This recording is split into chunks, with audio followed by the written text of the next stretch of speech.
We can be. We must be the first generation to end extreme poverty. The generation Most determined to fight injustice and inequalities. The generation that saves the planet from climate change. And this is how it will get done. the global goals. A 15-year plan For everyone, everywhere.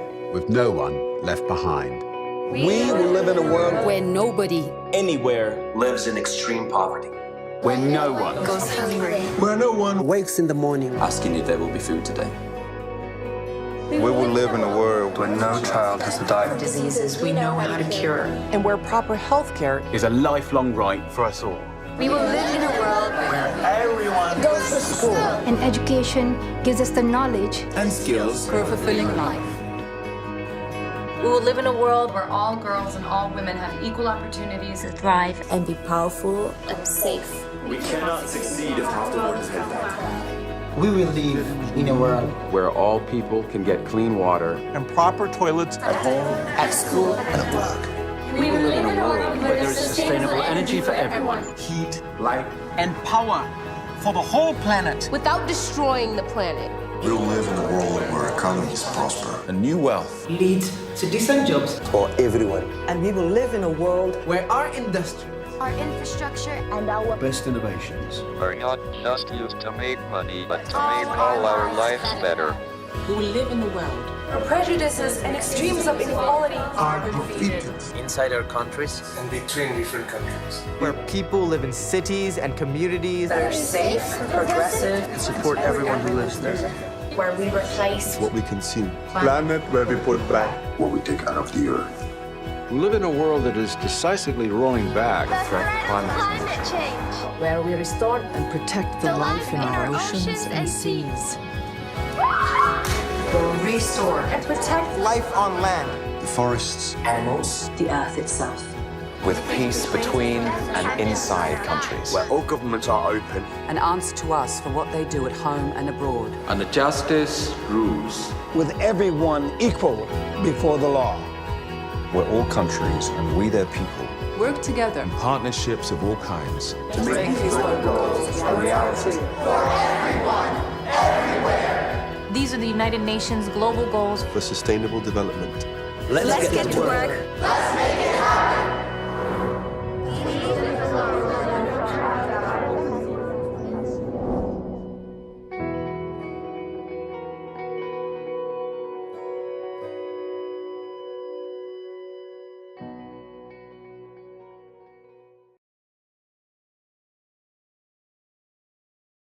So today, we've got an exciting program. I'm joined here in the studio by numerous guests, but we're joined also by 20 schools across Australia. So they are Atkin College, Brindabella Christian College, Investigator College in South Australia, Kent Street High School, Kent Street High School City and North, Colby Catholic College, Norwood Morialta High School, Newtown High School in Tasmania, Riverton and District High School, Roseville College, Pacific Lutheran College in Queensland, Pimlico, I hope I've said that right, Tasman District High School in Tasmania, the Essington School in Darwin, Ulladulla High School, Eubank College, and Whyalla High School again over in South Australia. So welcome to all of you who are joining us here today. In just a moment, we're going to have a brief introduction to our guests, but before we do that, I'd just like to encourage all of the students who are watching here today to think of questions. This is your opportunity to ask experts in the field about how you can get advice to work for your own plan for your eco zones. So keep those questions in mind, and you'll have opportunities to call those questions in, use the YouTube chat facilities in your classrooms, and if there are any questions that you have that we don't get a chance to answer today, don't worry, plenty of opportunities to follow up and get those answers. So who are our guests here today? I'm joined by numerous people. The first of who is Ian Chambers, and Ian's going to come in for a little moment and just talk to you about the Young Australians Plan for the Planet program and what we'll do today. I'm also joined by Jeremy Leggett. He's an international sustainability author and entrepreneur. Graham Durant, the director of Questacon. Julian Cribb, another international sustainability science journalist. First, let's bring over Ian. I'll invite Ian onto the screen now to talk to you about the Young Australians Plan. Thank you very much, Nat, for that wonderful introduction, and welcome to all of the schools across Australia. It's a fantastic day to be going live, and that means, what does go live mean? It means that the website is up and you're able to, at 12 o'clock today, 12 noon, start actually building your plan for your ecozone. I just want to give you a very brief background to a little bit of let me see the development of the program and the opportunity going forward. About 10 years ago, I started looking at the challenges we faced on the planet and looking at ways of actually addressing those. And the opportunity became clear that we could actually take some of the ways that we're using to solve global challenges in, say, business, in different areas, and apply that to the planet. When I asked different students how well they thought we were going with the challenges, many of them said, well, you know, maybe a 5 out of 10. But when I asked them how well are corporate business, large organizations, I gave it 9 out of 10. So we looked at ways of actually applying those principles to planets. And what we're going to be doing over the next 6 months is applying those principles specifically to Australia. And we're going to be building a sustainable development plan out to 2050. Now that's pretty exciting. And the most important part of that is that the people who'll be doing it are what, in business terms, called the customers. That's in fact you as students, because you're the students and the generation that will inherit the future, not only of Australia, but of our planet.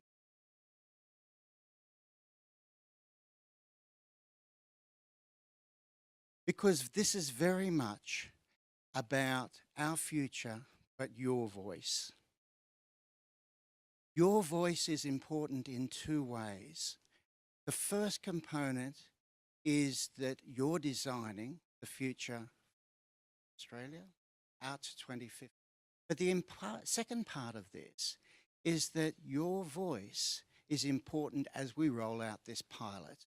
So we have other countries that are interested in joining in the program, such as Costa Rica, Fiji, America, and Indonesia just yesterday. And I think Graham will mention a little bit more about that as we proceed. However, your voice on the actual program and how we're rolling out is important too, because this will roll through for the, for these countries. And so feedback as we proceed is really important to give us a sense of the parts that are working and the parts that we need to be improving so we roll out successfully to those other countries. So your voice is important for our future and for also the way that we develop a plan for the future.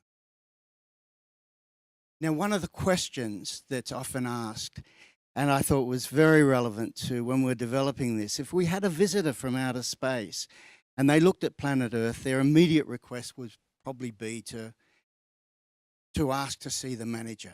So who are going to be the managers moving forward? It's you as students, because when you finish school, you'll move into positions of authority, and then you'll be moving into positions where you are able to take forward our agenda for a sustainable planet. So that's why we're working now with you as students, because you are in fact the managers of the future. We've got a few challenges that we're facing on the planet, and one of them, most obviously, is our global population. We need to make sure that we've got food, we've got water, address issues of equality, poverty, and these are all the areas that are covered superbly in the Sustainable Development Goals. So the core of the Young Australians Plan for the Planet is in fact looking at those sustainable, all of the work that the United Nations did and teams around the world, and looking at how we can apply that to Australia.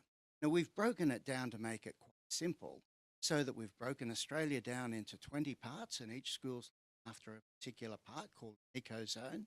And then we've broken those sustainable development goals down into student. Now, different schools are treating that in different ways. Some schools are looking at smaller groups. Some of those have actually taken on 2 ecozones. So we've had tremendous support from the schools all over Australia to tackle this problem. Because despite the challenges, and for all our differences on the planet, there's one planet. That's our home. One race, the human race. And our challenge and opportunity is to build a sustainable planet, not only for our generation, for all generations to come. We've got big challenges, but we've got fantastic opportunities.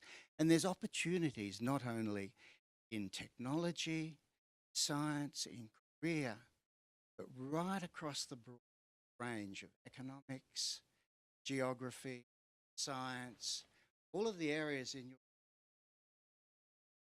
you have an opportunity to pull those together into a single game plan. So as I mentioned, this is taking the Sustainable Development Goals and putting it into practice in Australia so that we can, in fact, provide a model for other countries, already mentioned some of those, and potentially the world to roll out a sustainable planet. So we have the goals. The UN has done a fantastic job of pulling those together. A sustainable and bright future in our hands, in your hands. We have a team supporting you of experts around the country. We have, I should say, you have the energy, the passion, and you have the support. We have a way forward and we have a plan. The opportunity now is to take that and over the next 6 months, work together. You have a forum on the website. You have a roadmap on how to pull this together. And as importantly, you have the support of the central team and a fantastic group of experts around the country.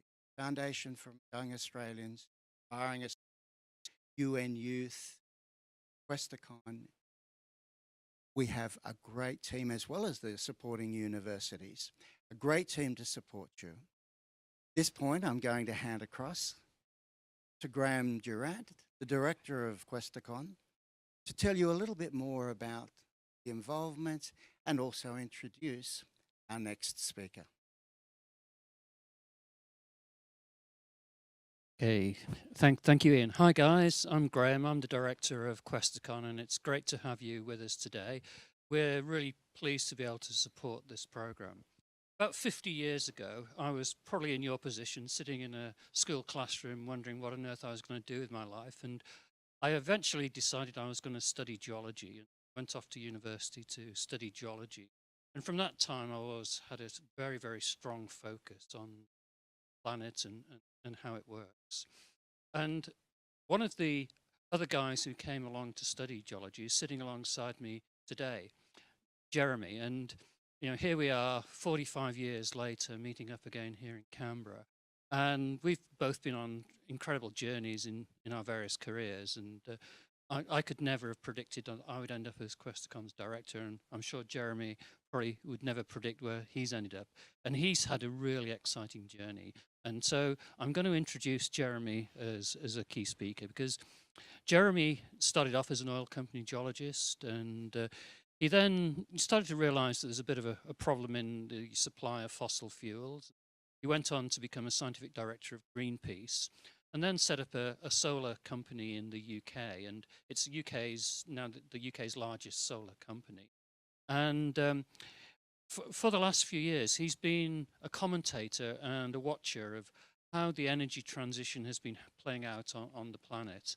And he's written a number of books about this, and his latest one defines what's going on at present day in terms of a carbon war.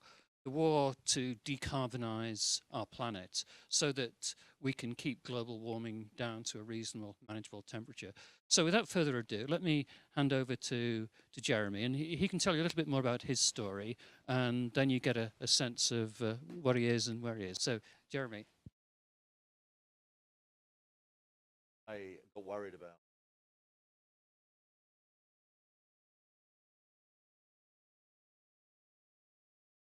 decided to quit all that.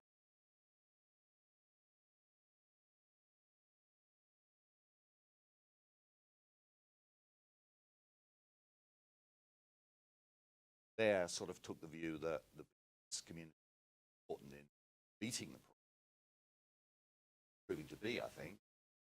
And so I went on from that point to set up my own company, got very lucky, and it's become the biggest company in the UK.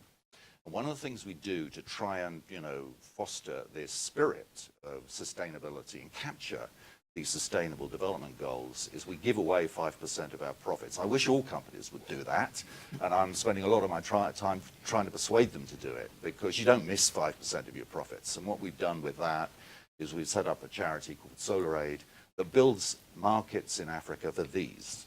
And these are solar lights. They've got a little solar panel on the back that can charge up during the day in the sun, and then inside they've got a battery and an LED. So in microcosm, they're everything you need to give you lighting at night, and it doesn't work terribly well in the light here in the studio. But if you're in the dark of the African night, all of a sudden, with one of these, you can start doing your homework. So in the schools that we've sold these into, we see the grades going up already. And equally, perhaps more importantly, for the families, we know that each one of these will save $70 a year on average. And if people are on $1 a day, which, the vast majority of Africans are, or less, then that's a ton of money to save. We know what they spend it on. They spend it on seeds, medicines, everything else.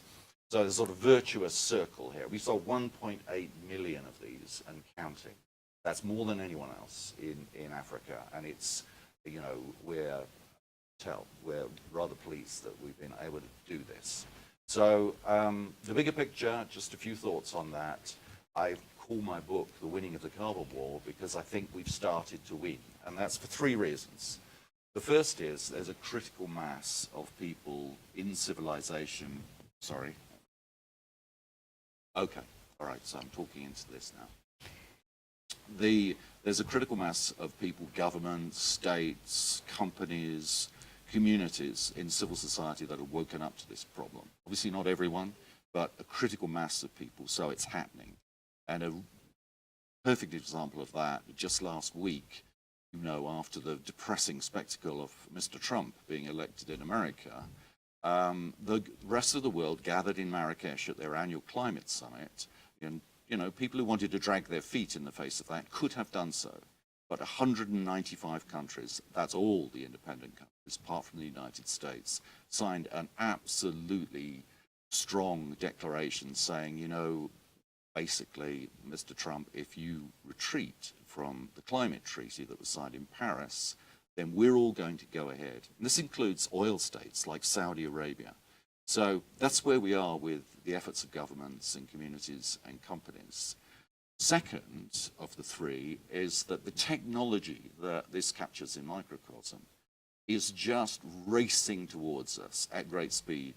The costs of solar energy have come down in many countries now so that it's the cheapest option, cheaper than coal, oil and gas. And most analysts are now saying that on the current trajectories, it will be the cheapest option, along with onshore wind, in every country by 2020 or thereabouts. Same thing happening with batteries, electric cars, costs coming down, a whole revolution that is going to replace fossil fuels the way this little fella replaces kerosene for lighting.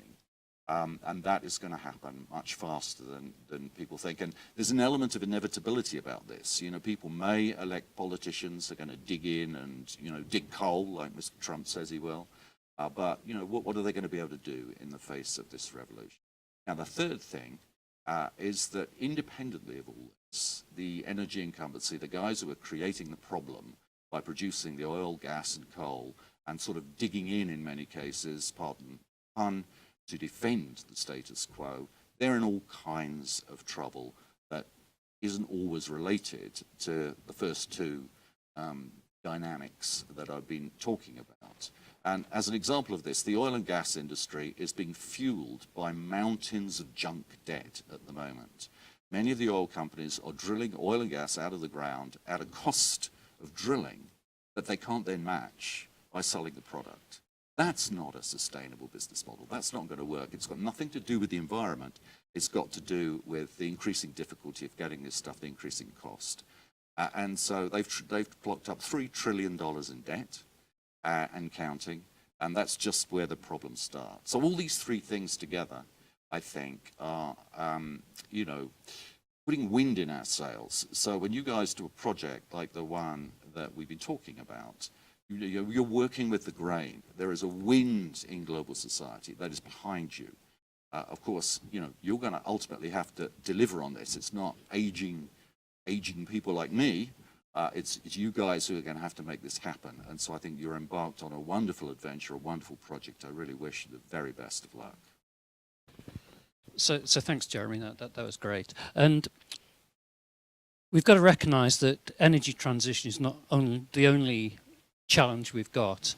And sitting alongside us today, we've got one of Australia's great thinkers about sustainability and one of the great authors, Julian Cribb. And Julian's written a number of books about the issues of food and sustainability generally. And Julian, perhaps you could say a few words as well. Yeah, sure. Well, I'm a science journalist. I've been writing about science in Australia for many years. And in the last 10 or 20 years, I've been speaking to more and more scientists and more grandpas and grannies like me who are very worried about what kind of a future we are leaving you guys. Extremely worried, in fact. And so I decided to look into this and see what the science was actually saying about the human future. And I identified 10 major issues, all of which threaten the human future. Climate change is just one of them. There are 9 others. And the issue is, if we don't fix all of them, we haven't got a very good future. They all have to be fixed, not just one at a time. And we have to solve them in ways that provide solutions right across the board, where one solution in one area doesn't make matters worse in another. Now, if you want to know what those issues are, basically, they're ecological collapse, which is we damage the world to such a degree that it can't support us any longer. They're weapons of mass destruction, which you know well about, and there are now 8 countries in the world with the capacity to take out civilization. And the controls over these things are getting less and less as time goes by. There's climate change. There's universal poisoning. There's this absolute flood of chemicals that we have released upon the planet, in our food, in our air, in our consumable items and things like that, from manufacturing, from agriculture, from all of the things that we do, that we have to rein in because we're all being poisoned by them every day. Then there are issues like the emergence of these dangerous new technologies, artificial intelligence, nanoscience, and so on, which are not being properly controlled and regulated and could lead almost anywhere if they're not. There's the issue of the megacities, these huge urban metropolises with 40 and 50 million people by the mid-century. They're not able to support themselves. You know, they have these massive footprints, so we have to design green cities, places for people to live safely and sustainably. Now, those all sound like dreadful problems, and they are. And any one of them can do immense damage to our future. But there are also solutions to these problems. Every one of them has solutions.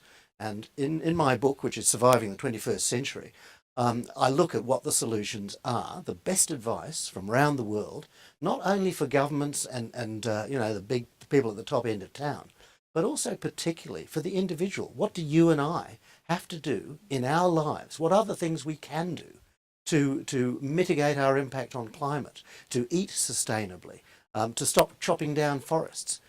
What people don't realise is that every one of us in our lifetime consumes 100,000 tonnes of fresh water, right? We consume 750 tonnes of metals and minerals. We waste 13.5 tonnes of food. We just chuck it away. It goes to the landfill. It's completely squandered. Now, that's not a society that's sustainable. But you can see there are things that we can do to change the way we behave, the things we buy, our purchasing decisions, the influence we have on big companies and on governments that will change the world. And that's your opportunity. And it's going to lead to great things as well. As I mentioned, green cities. Building green cities that recycle all their water and nutrients and produce half their own food is one of the most wonderful opportunities for the future. So you can see there are jobs there, there are future careers and wonderful new industries that are going to open up. So this is going to be a very exciting and promising process. Saving ourselves is a very promising, activity. It's something that we've been doing for 1.5 million years. We're good at it, we humans, seeing a problem coming and then fixing it. What we now have to do is properly define the problems and come up with the solutions that work. And those solutions are going to come from you, not from the political leaders that we've got at the moment. One of the examples I really like when we start talking about solutions is your example, Jeremy, with the light, and that as young people, I think there's opportunities. They don't have to solve the big problems, but small solutions actually have add-on benefits which end up benefiting communities. And I think the lamp that you are producing is demonstrating that in terms of improving education outcomes in communities. So act small, think big. Exactly. And there's also, it fosters community. So, for example, we have schools in the UK where the mother company Solar Century is putting solar roofs on the schools, and the kids get to hear about this, and they go home and they do a bit of fundraising for solar aid, and before you know it, you've then got correspondence programs between schools in Africa that are using these, miles from anywhere with no other source of electricity, and schools in the UK, and people have pen pals and they compare their lives and all this sort of thing, and that is. That's the kind of thing we need to address some of the other problems that we just heard about. We need a world that is connected and sharing skills and, getting a sense of togetherness and not this drift towards, countries being isolated. We all have to, I think, wrestle with the conclusion at the end of the day that we're only ever going to be as safe as our neighbour feels. Yeah, I think Julian makes another good point there about, we do have the capacity, and we do have that capacity now, and it's, that positive message of opportunity, I think, is an important one in this debate as well. Now, we've got a few questions which have come in through the schools earlier today, and a lot of these kind of relate, I suppose, to the plan of the planet, and I think each of you might have some words of wisdom. Big question students are asking is, what is the best way for them to go about creating their plan for the planet, at least their part in it? It's a great question, and I think this one came from Kent Street in Western Australia. So thank you to Susie and the team over there. What we've developed as part of the Young Australians Plan for the Planet program is a fairly simple but structured way of you developing a plan for your ecozone, covering all of the sustainable development goals. And we have fantastic support from UN Youth in supporting you in actually putting those together. And that, as you can see, if we take that ecozone plan for your region, covering all of those sustainable development goals, we can then build those into a plan for all of Australia. So it's a fairly simple structure, Nat. And then the opportunity is, with other countries coming on board and being very interested in this approach, that we join that with the plan for Fiji, and with the plan for Costa Rica, and with the plan for Indonesia, and even the plan for America. So as of 12 o'clock today, noon, the roadmap for how you build the first part of the plan for the planet, the discovery phase, will be available on the web, and also available will be the forum. So I think, as Jeremy was saying, and Julian, this is about working together. So it's not ecozone schools working apart, but you'll be able to see what other schools are coming up with and transfer those ideas to your ecozone. And my experience at building plans is when everybody works together and shares ideas, then we're able to build great and successful plans. So this is all about teamwork, and you'll notice the first exercise you have is to build your ecozone team. Okay. Because great plans are built by great teams. Do you have some understanding of what sort of teams we've got already established across Australia with the schools? Yes, each school will establish a team that will divide up the sustainable development goals and look at specific focus areas each. And then as a team, they'll pull that together. They'll prioritise the areas we need to focus on, and then we'll build that into a full plan for Australia. So it's a very simple structure. But we also have support, as I said, from the UN Youth Team, Foundation for Young Australians. We have great support from the universities to provide expertise in each of the areas. So the teams will be the customers. That's how we look at all of our schools. You're the customers for the future, supported by the best experts in the country, then can become a model for the future and other countries. We spoke about this idea of the young people being the customers, and part of this is the rationalisation. I think everyone's sort of touched on it today for why young people are being charged with building this plan for the planet. Can you talk a little bit more about that? Yeah, it's a great question, and thanks for this one. So one of the questions that came through was, why is it students building a plan for the planet? Why aren't we doing this with experts from around the country? And the best analogy I could think of, and I wish I had the slide here, but I'm sure everybody has seen it, which is the picture of a swing designed by engineers and a picture of a swing designed by scientists, and the swing but designed by marketers. And none of the swings actually work, but from a marketing or a scientific point of view or from an engineering point of view, they look terrific.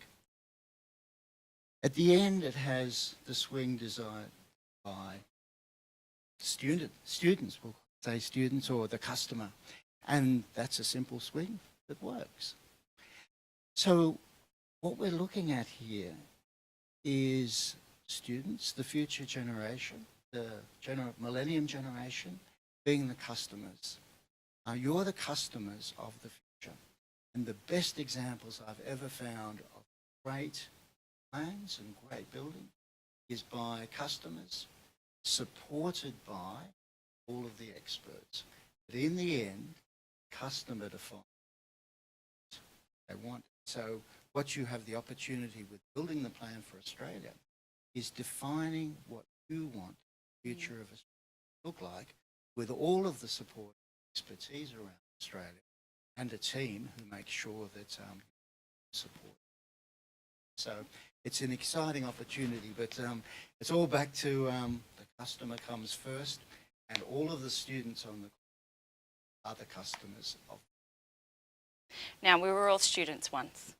So I'm interested. We've given the students opportunities here to kind of, build these plans and forge forward as leaders, develop themselves as leaders. And I'm curious about our guests. Is this a future you saw for yourself, particularly in terms of the careers that you have now when you were students? Well, I was a waste of space as a student, I'm afraid. I'm what my mum and dad call a late developer. So I spent most of my school days on a golf course, trying to, get good enough at golf to be a professional golfer. So none of this was on my radar screen at all. That's good, okay. Not good enough. So yeah, I fell in love with geology and the subject of geology late in the piece, and just about did enough work to pass exams and get to uni. And there, I began to develop an interest in some of the things that has led me to the place that I was. But my school days were not involved in anything other than sport much. And I think, as I look back on that now, neither were there any of the concerns that we have about, these 10 problems that you talked about so eloquently. You know, yeah, it's, I think my generation as a whole has really messed it up for this generation. And I feel, you know, bad about that. I'm going to apologize on behalf of all of us right now. No, I've tried. Anyway, that's my thought. Yeah, I started life as a classic scholar reading ancient Greek, particularly Homeric Greek, which is an interesting point in human history because it's the moment in time when ideas, which are held in our heads, get transferred to paper. I mean, Homer was the first guy to write things down poetically. We are now at the point of a marvelous evolution in our species. You are the first human species that is going to be able to think as a species. In the things that we've got today, the internet, social media, the networks like Plan for the Planet, we are exchanging ideas and information and solutions at the speed of light across a planet. So we're building, if you like, a planet-sized mind. So we are starting to think collectively as a species for the first time in our existence. Previously, we've been separated by geography, by language, by race, by religion. All of the politics, all these things divide us. Now, for the first time, we're starting to share really important ideas. And we're sharing them, as I say, at the speed of light and across all those boundaries. And this is going to make us a different creature. Now, if you go on Twitter, there's an awful lot of rubbish there, absolute rubbish, but there's also some absolute gems. I mean, you can follow Oxford University and Harvard University and CSIRO and people like that on Twitter, and you can get really good info about how to fix the problems that our world now faces. So the solutions to these things, you know, for example, the US Breast Cancer Foundation circulates all the information about cosmetics and home products that you should not be buying because they are a cancer risk. So this kind of information is being picked up by women all over the world. So this is a very exciting moment in our evolution as a species, that we are now capable of sharing problems, solutions, ideas, you know, and we're capable of going forward as a species. This has never happened before. So an idea generated in the back blocks of Western Australia or Queensland or somewhere like that can quickly flip to California, to Japan, to all around the world in a matter of hours if it's picked up by the right people. So those networks that you're building on Twitter and Facebook and the other thing, and in Plan for the Planet, are going to be vitally important in all of us coming together and solving these immense problems that we face. Because it's only by human minds combining on these things that we can fix them. I don't think we can wait for governments to solve these problems. They won't do it. Well, I think it's a good opportunity to now thank our guests for coming along today and giving us some time, posing some challenges and some positive ideas for the students moving forward. We really appreciate that. Thank you also to all of the students who are watching. And I'll remind you that if you do have questions moving forward, or you didn't get a chance to answer, get a question answered today, please just keep sending those questions through and we'll make sure that they do get answered sometime in the near future. I personally would like to wish you all the best with your plans. I'm so excited to hear what you present next year. Ian, I'll leave it over to you to close us up today.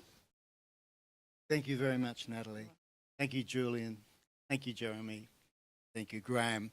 But most of all, thank you, students and teachers, because I have to mention all of the teachers who are doing a fantastic job and will be doing a fantastic job in actually working with the students going forward. So I think the way to finish today is really about what's our goal in 6 months' time. And our goal is to present to the Prime Minister of Australia the National Plan for Sustainability out to 2050. Now that's a pretty exciting opportunity, and we look forward to working with all of you, with all of the experts around Australia to actually achieve that. And the second part of that is to provide a model that other countries can work on and use and replicate to actually start to develop a plan for the planet. Thank you, Natalie. No worries. Thank you, everyone. Go out there, get it done. Yeah!